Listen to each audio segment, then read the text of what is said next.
Welcome to Sagas, a channel where we science the shit out of your favorite anime, games, and all sorts of other stuff. I'm your host Eker, and today I'm proud to be bringing you another Dragon Ball Legends video. In today's video, we're going to be looking at how patch 1.14 has changed the team makeups and give you the top 5 teams of the current meta. But don't click off after number 1 because we've got some bonus teams you'll find a ton of fun with and think could be great in the future. But without further ado, brace yourselves for the drop. Hit it.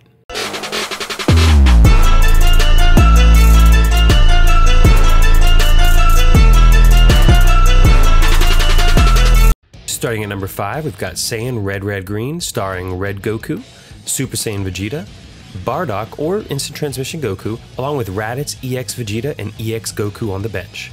This team has a great card mix, I mean great. It's got strong starters, but it lacks major versatility and depth against the more popular teams that you'll find ahead.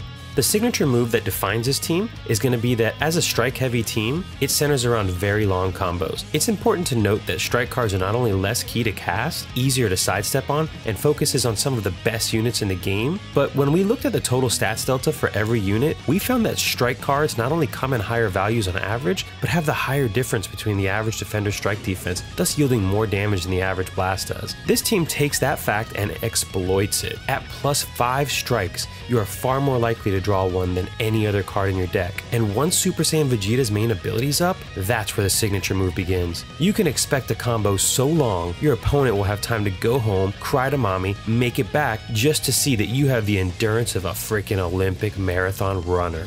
Number 4, Android Double Cover. Sparking 17, EX 17, and Cell round out our red-purple core, with Bardock or EX18 if you don't have him of course, on the bench, along with First Form Cell and Hero 19 for HP buffs. The Bardock or EX18 are really there for cover against blue units, so bring them in sparingly. Some of these team strengths are that they have the ability to cover damage reduction twice, as the name implies of course. This makes them incredibly hard to kill. Weaknesses are that this team has to sacrifice some synergy and bench depth to bring flexibility and cover against blues, which is why they bring units like Bardock or EX18. Signature move for this team would be, well, let me give you an analogy. Have you ever been punched in the gut by a brick wall? No? Really? Is it just me? Well, okay, just imagine how that would feel to have been punched by a brick wall so hard that you can't even take your next breath. That's what it's like, times 2. When this double cover team eats your Rising Rush, or blue, and remains unfazed. This team can bounce between cover and create a window for Perfect Cell to shred you apart. And believe me, he can, cause he's perfect. Yeah. What a hunk of a man. I mean, monster, I guess? Or cells? He's a group of cells, maybe? Technically, he's a group of cells from different people, but let's just stick with organic android, like the show says. Next on the list, we've got number 3. That's going to be Cell 17, Super Saiyan 2 Gohan, with EX19 Turles and one-handed Spirit Bomb Goku on the bench. Call this our purple-red team. This team's strengths are that it's got powerful Mono Z abilities, incredible damage, and it's an absolute hard counter to the typing of the top teams on this list. But the weakness is that the top team, spoiler alert, runs Bardock, and his cage means they're vulnerable to chasing type advantage in a 2v3, which just isn't going to go well. This is why many people feel like it's best to bring in a red off the bench like EX19 and run red-purple when up against the green-yellow teams. Its signature move is, let's call this Comeback Kid, because the new Super Saiyan 2 Gohan's crisis abilities are unparalleled, and the use of 17's cover to protect him from Rising Rush and lengthy combos means you can allow him to get below 50% and then quickly take out an enemy player with ease. Which brings us to number 2 on our list, Cell 17 and Bardock, with First Form Cell, EX19, and Hero 19 on the bench. The team's strengths are, 1, it's got a great synergy, I mean great, with amazing buffs for the starters.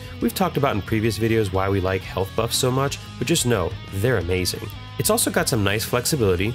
To start with, it's green-red-purple, and that's pretty diverse, so we think that's a plus. And then on the bench, we've got another red, which is extremely viable in EX19. That allows us to play towards our opponent and make sure that we're never in a position that is too far behind as far as typing. This team does incredible damage, especially 17, who's the best purple in the game and counters greens well. Remember all those Bardocks and IT Gokus that are littered across these teams that I'm talking about? He is the best counter to them at this moment. It's hard to find a weakness here, but relative to the #1 team, they lack depth. But even so, I have to say, they've got some pretty great depth overall, so this is an easy weakness to swallow.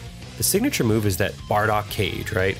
Cage someone who you have type advantage over anywhere on your team. It doesn't even have to be that Bardock has type advantage on him. Then switch to that character and kill the person that's caged up. Follow that up with a rising rush on someone else you have disadvantage on. This now leaves you in a 3v1 or a 2v1 with favorable typing. If they rising rush you back, that's the worst case scenario with a 2v1, but still, you're looking pretty darn good at this point. And that brings us to #1 on the list. Green, green, yellow, Saiyans.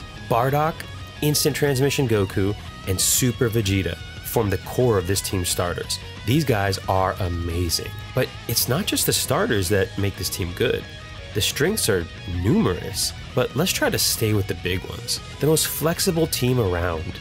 You can run almost every color and combination, well, except purple, because there's really no good purple option here, but the bench allows you to run blues and reds, and you've got greens and yellow in the starting team. It's just so flexible, it's unbelievable. It also has amazing synergy because of the Saiyan tag. There's so much depth and complexity there with Saiyans and the various color typings you can put together. It's hard to say that any one bench is best, but again, we decided to go with Raditz, Blue Goku, and Red Goku, because why not? As far as Blue Goku goes, you could actually replace him with EX Goku, and we'd be totally fine with that.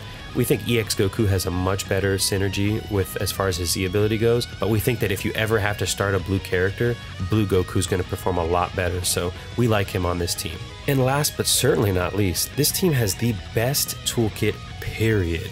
Many teams run either Bardock or IT Goku, which is deadly already as we've discussed, but these teams can and do run both. My god, this team is good. Weaknesses? I guess you could say PPR or red, red, purple. They can be hard counters from a type perspective, but please note the presence of Instant Transmission Goku and Bardock's toolkits means that advantage can be taken away with relative ease, and honestly, that's probably what defines this team the most. Speaking of which, let's talk about that signature move. Not only do they have the Bardock cage similar to the androids team before, but they add to it even better rising rush protection with IT Goku, who just has an objectively better way to cover than any other unit in the game because he takes 0 damage when he does it, and he can do that twice. So with the #1 team out of the way, what else is there to say? Well, we're actually pretty excited about the next teams on this list because though we don't think they're incredibly competitive when compared to those teams, they are viable and interesting. But more importantly, they're a hell of a lot of fun.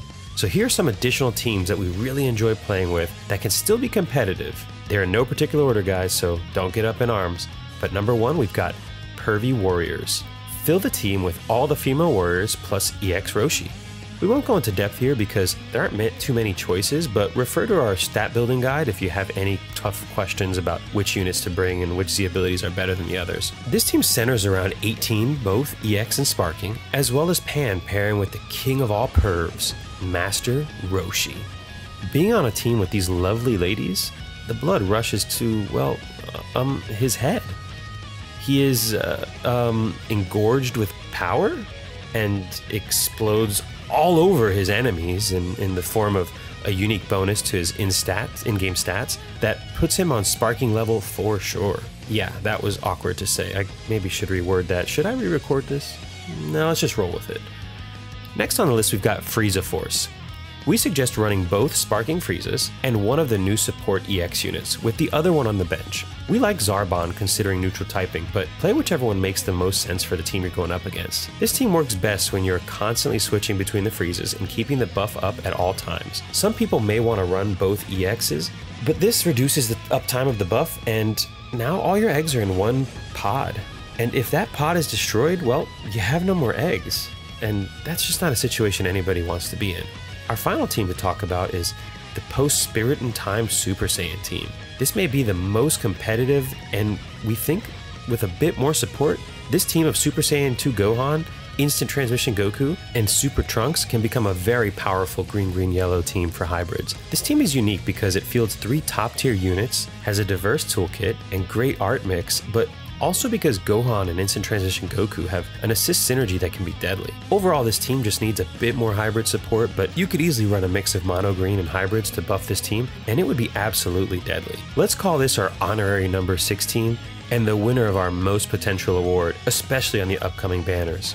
But that's going to do it for us today, folks. We hope you enjoyed our breakdown of the new meta ushered in by patch 1.14, and hope this helps you build better teams and understand what the top players are using to dominate the ladders. If you did enjoy this content, go ahead and United States smash that subscribe button and give the video a titanic like. Also, check the notification settings under the bell icon below the video to be notified of all our content as soon as it comes out. Until next time, guys, have a great day.